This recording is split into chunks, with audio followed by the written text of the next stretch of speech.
হবে।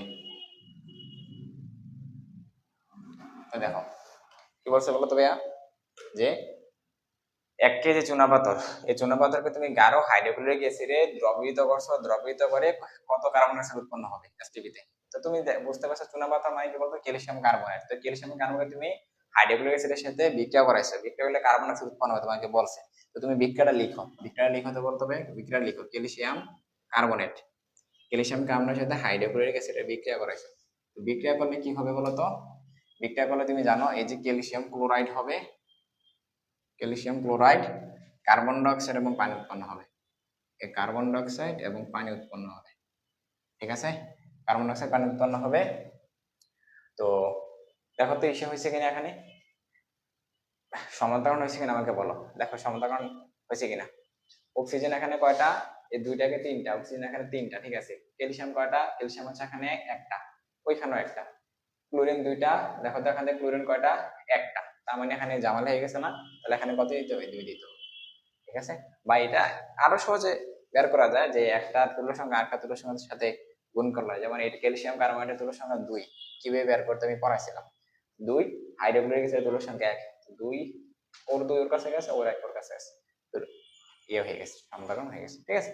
তো এটা হচ্ছে সমাধান করলাম। তো সমাধান করার পর আমাদের দেখো তো একটার মান দিয়ে, চুনাপাথরের মান দিছে 1 কেজি, এইটার মান দিয়ে কার মান নির্ণয় করতে বলছে, কার্বন ডাইঅক্সাইডের মান নির্ণয় করতে বলছে। তাহলে সম্পর্ক কার, ওর সাথে এই যে ওর সম্পর্ক, তাই না। তো আমরা ইচ্ছা করি তো লিখি যে এন অফ ক্যালসিয়াম কার্বনেট,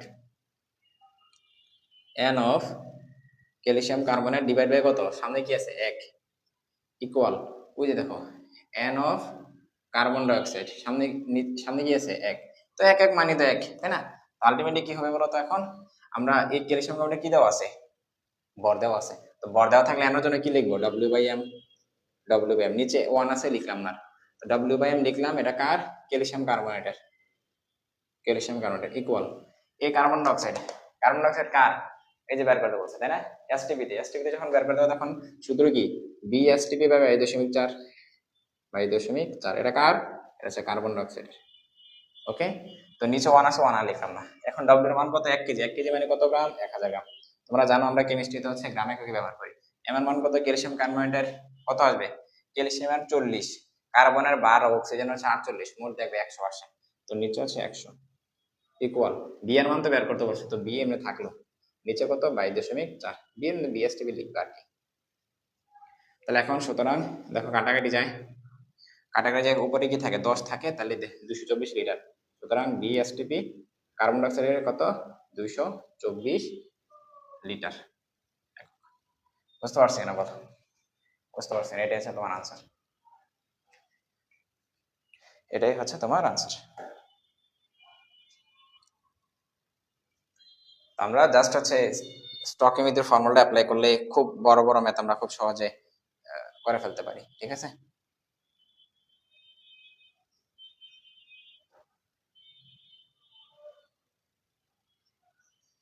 বুঝতে পারছো কিনা।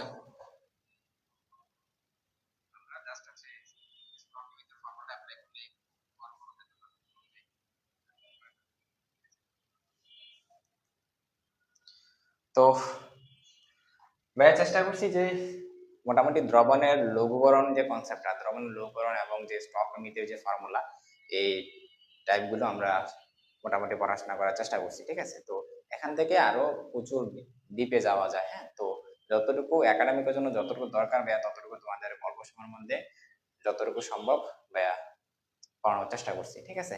তো পাশাপাশি হচ্ছে কি বলতো, পাশাপাশি হচ্ছে তোমরা এই টপিক গুলো তোমাদের বইয়ে যেরকম ম্যাথ গুলো আছে, তোমরা ম্যাথ গুলো দেখবা, কনসেপ্টটা তো পড়াইছে, তাই না।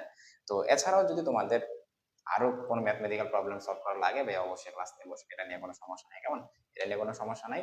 তো ভাই চেষ্টা করবো পরবর্তী লেকচারে স্টক উইথ ফর্মুলার আরো কিছু ম্যাথ আমরা করার জন্য, ঠিক আছে। তো আজকে আমরা এটুকুই করলাম, যে স্টক উইথ ফর্মুলা বেসিকটা পড়ছি, আমরা 2 একটা ম্যাথ করছি, যাতে তোমাদের বেসিকটা স্ট্রং হয় এবং কিভাবে এই স্টক উইথ ফর্মুলাটা আমাদের অ্যাপ্লাই করতে হয়, এই জিনিসটা তোমরা বুঝতে পারছো, ঠিক আছে। তো তোমাদের যদি কোনো কোশ্চেন থাকে অবশ্যই by that Facebook page, Science Care Academy যে ফেসবুক পেজ এবং ইউটিউব চ্যানেল, এখানে তোমরা অবশ্যই জানাবা ভাই, অবশ্যই চেষ্টা করবো তোমাদের যে এই প্রবলেমগুলা সলভ করে দেওয়ার জন্য, ঠিক আছে। তো আজকের জন্য এইটুকুই। পরবর্তী ভিডিওতে তোমাদের সাথে আবার দেখা হবে। ততদিন পর্যন্ত ভালো থাকো, সুস্থ থাকো এবং ভাইয়ের জন্য দোয়া করো। ঠিক আছে? তো আল্লাহ হাফেজ, সবাই ভালো থাকবা। ধন্যবাদ সবাইকে। আল্লাহ হাফেজ।